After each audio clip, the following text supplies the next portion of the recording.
नमस्कार, मैं हूं विनोद महला। आप देख रहे हैं दा मुद्दा। भारतीय जनता पार्टी को लोकसभा चुनाव में हरियाणा में बड़ा झटका लगा है। 10 में से 5 सीटें भारतीय जनता पार्टी जीत पाई है। हालांकि उत्तर प्रदेश में भी यह झटका भाजपा को सहन करना पड़ा है और हरियाणा में जो झटका लगा है, जो हरियाणा में पूर्व मुख्यमंत्री मनोहर लाल की नाकामयाबी थी, वो अब उत्तर प्रदेश के नतीजे ने ढक लिया है और हरियाणा के बारे में कोई चर्चा नहीं कर रहा है। लेकिन हरियाणा में 3-4 महीनों के बाद विधानसभा चुनाव होने जा रहे हैं, लिहाजा भारतीय जनता पार्टी के नेताओं के माथे पर पसीना आया हुआ है कि कैसे तीसरी बार सत्ता में वापस की जाए। 10 लोकसभा में से 5 सीटों पर भारतीय जनता पार्टी जीती है और 5 सीटों पर कांग्रेस पार्टी ने जीत का झंडा लहराया है। और जहां तक की बात करें वोट परसेंटेज की, वोट परसेंटेज ने भारतीय जनता पार्टी को हिलाकर रख दिया है। देखें तो 2019 के लोकसभा चुनाव में भारतीय जनता पार्टी को 58.0% वोट मिली थी, तो वहीं इस दफ़ा 2024 के लोकसभा चुनाव में 46.6% वोट मिली है। 11.6 वोट घटी है और ये भारतीय जनता पार्टी के लिए चिंता का विषय है। और वहीं कांग्रेस पार्टी की बात करें, 2019 में 28.42% वोट मिली थी कांग्रेस पार्टी को और इस दफ़ा 43.77% वोट मिली है। 15.31 वोट बढ़ी है। यानी कांग्रेस पार्टी अब खुश है कि लोकसभा चुनाव में न केवल 5 सीटें जीती है, बल्कि उनका 15.33 वोट भी बढ़ा है। और अब कांग्रेस पार्टी यह मानकर चल रही है कि 3-4 महीनों के बाद प्रदेश की सत्ता में उनकी वापसी हो रही है। लिहाजा अब भारतीय जनता पार्टी भी चिंतित है और नए समीकरण भी साध रहा है और जो वोट उनका इस चुनाव में लोकसभा में खिसक गया है, उसको वापसी लाने के लिए रणनीति भी बना रहे हैं। यही कारण रहा कि प्रधानमंत्री नरेंद्र मोदी ने जब अपना मंत्रिमंडल कल गठित किया तो उसमें हरियाणा को ध्यान में रखा गया। 5 में से 3 सांसदों को मंत्री बनाया गया, मनोहर लाल को कैबिनेट मंत्री बनाया गया, राव इंद्रजीत को स्वतंत्र प्रभार का राज्य मंत्री बनाया गया और कृष्ण पाल गुर्जर को राज्य मंत्री बनाया गया। तो देखिए, दिल्ली में 7 सांसद रहे हैं, लेकिन वहाँ इस समय विधानसभा चुनाव नज़दीक नहीं है। ऐसे में वहाँ पर 1 मंत्री बनाया गया है।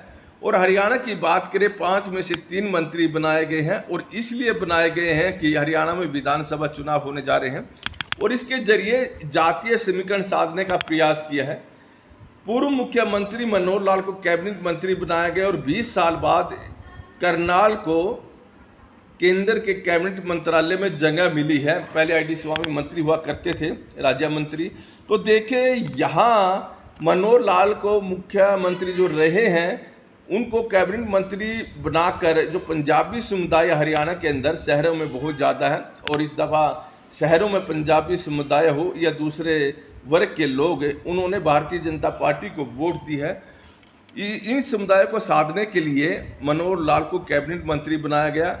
देखिए तो भारतीय जनता पार्टी के पास 3-4 जातियाँ ऐसी हैं जो किसान जाति हैं। वैसे तो कुछ जातियाँ किसान जातियाँ वो भारतीय जनता पार्टी से नाराज है, लेकिन कहीं ना कहीं यादव समाज, गुज्जर समाज, सैनी समाज, रोड समाज, ये समाज ऐसे हैं जो किसानी करते हैं, लेकिन कहीं ना कहीं भारतीय जनता पार्टी के साथ जुड़े हैं। और देखिए, में एक समाज है राजपूत समाज।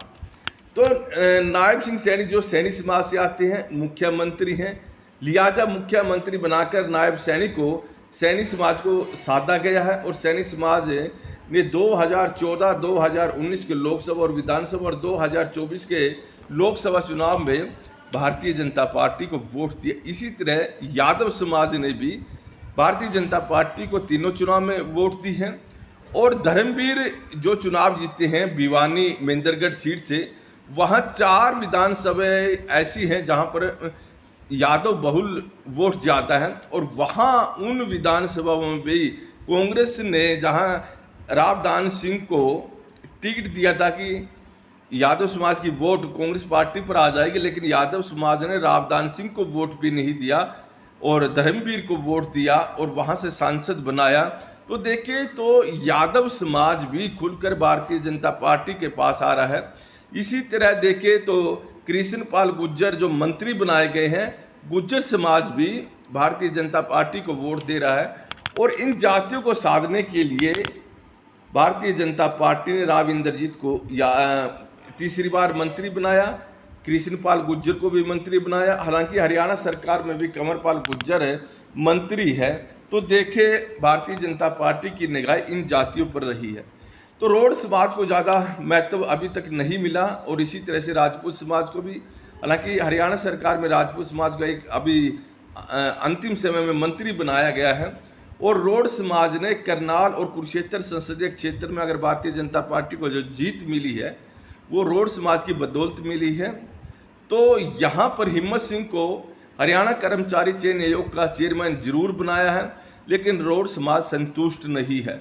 और इस समाज का कहना है कि उन्होंने तो लोकसभा की टिकट मांगी थी, लेकिन भारतीय जनता पार्टी ने टिकट नहीं दी, तो नाराजगी है। लेकिन उन्होंने खुलकर 90% रोड समाज ने भारतीय जनता पार्टी को वोट दी। हालांकि आखिरी के 3-4 दिन में यह फैसला हुआ। और देखिए, तो चाहे हरियाणा में सोनीपत जिले के में रोड बहुल गांव हो, वहाँ पर भी भारतीय जनता पार्टी को वोट दी है। और करनाल और कुरुक्षेत्र संसदीय क्षेत्र में तो इनकी अच्छी खासी संख्या है। लिहाजा उम्मीद रोड समाज भी कर रहा है कि राज्यसभा में उनके किसी नेता को भेजा जाए। ये देखने वाली बात रहेगी कि विधानसभा चुनाव से पहले रोड समाज को साधने के लिए क्या प्रयास किए जाएंगे। क्या विधानसभा में ज़्यादा टिकटें दी जाएगी?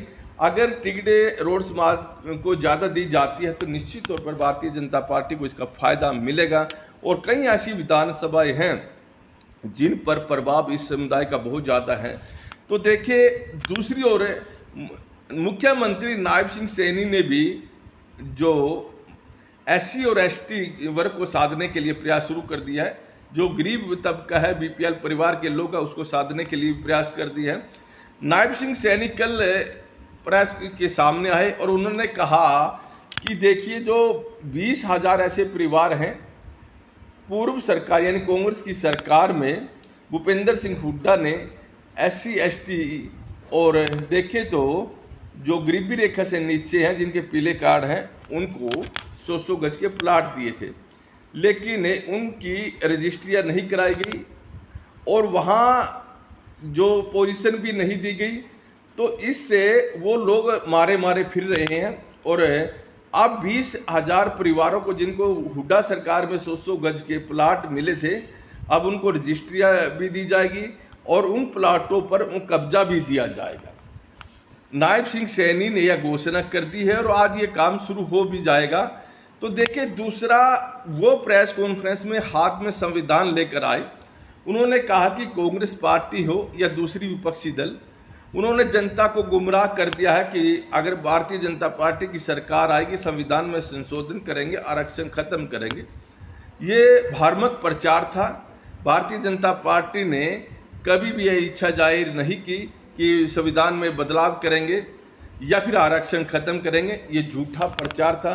यानी नायब सिंह सैनी ने विधानसभा चुनाव से पहले SC और ST को साधने का प्रयास किया, जो रूट कर चले गए हैं।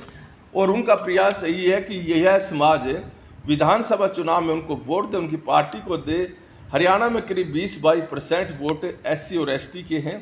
तो देखिए, SC वर्ग में भी जो 2 प्रमुख जातियां हैं, एक वो जाति है जो गुरु रविदास को ज़्यादा मानती है और एक वाल्मीकि समुदाय है।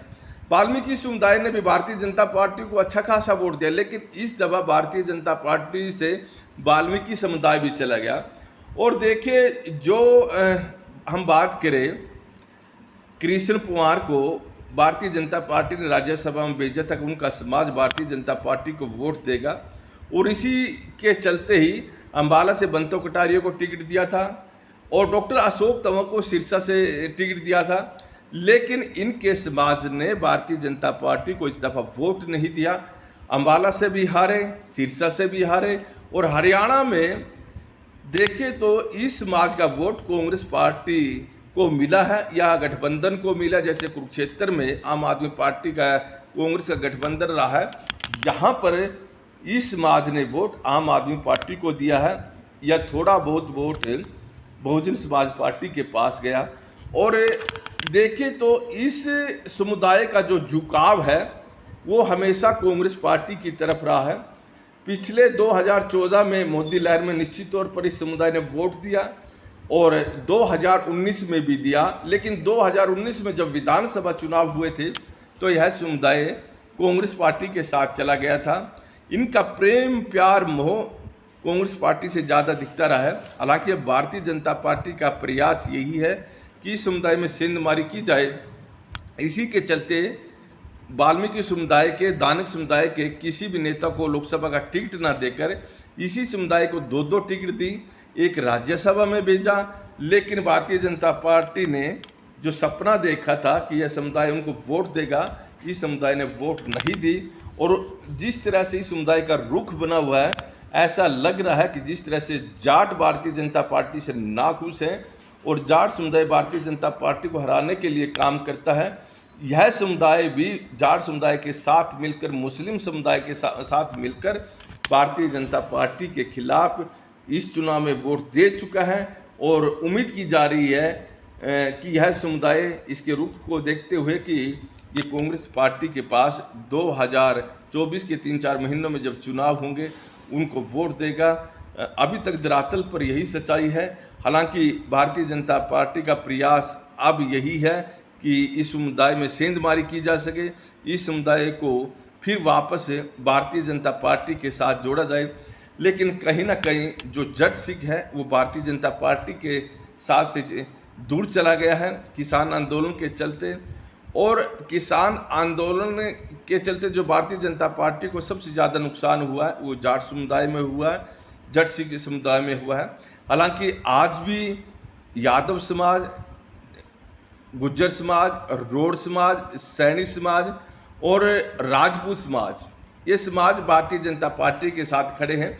राजपूत समाज ने नाराजगी जरूर जताई थी, लेकिन अंतिम समय में राजपूत समाज को लगा कि कहीं कांग्रेस पार्टी की सरकार केंद्र में ना आ जाए। तो अंतिम चरणों में, चाहे उत्तर प्रदेश की बात हो, चाहे हरियाणा की बात हो, तो अंतिम चरण में राजपूत समाज भी भारतीय जनता पार्टी के साथ खड़ा हो गया था। तो यही कारण रहा कि भारतीय जनता पार्टी ने सत्ता में फिर वापसी की है। और हरियाणा में अब विधानसभा जो चुनाव होने जा रहे हैं उसमें क्या होगा, भारतीय जनता पार्टी की हरियाणा सरकार, नायब सैनी की सरकार जनता को 2-3 महीने में कितनी बड़ी राहत देखने वाली बात रहेगी। लोग तो बहुत सारे विपक्षी पार्टियों ने प्रचार भी करना शुरू कर दिया कि पंजाब के मुख्यमंत्री चरणजीत सिंह चन्नी की तरह कहीं नायब सिंह सैनी भी साबित न हो। लेकिन देखें, अभी भारतीय जनता पार्टी ने कुछ ज़्यादा खोया नहीं है।